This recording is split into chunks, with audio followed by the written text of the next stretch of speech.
એટલે આ હકીકત સાથે જોડાઈને જમીની રીતે જુએ તો સમજાય કે આ જે કાઉન્સેલર છે એ પેરેન્ટ્સ માટે ઘણા બધા પેરેન્ટ્સ એવું કહી ગયા હોય, એમના મેસેજીસ, એમના લેટર્સ, એમના કોલ્સ મળ્યા છે, મેડમ આ તમારા હોવાથી અમારી પોતાની અંગત ઘણી બધી વસ્તુઓ મને સમજાઈ ગઈ.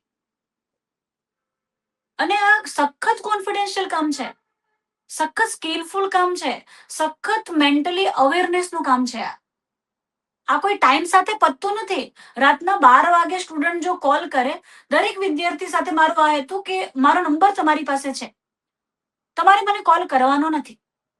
પણ હા, જો તમે મને કોલ કરશો તો એ સમયે હું એવું માનીશ કે તમને મારી જ જરૂર છે.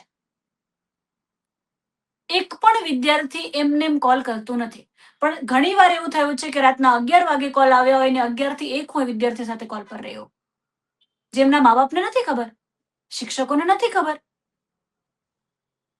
સરકારની જે આ વાતો છે ને, એટલે આવા બહુ બધા ફરમાનો આવે છે.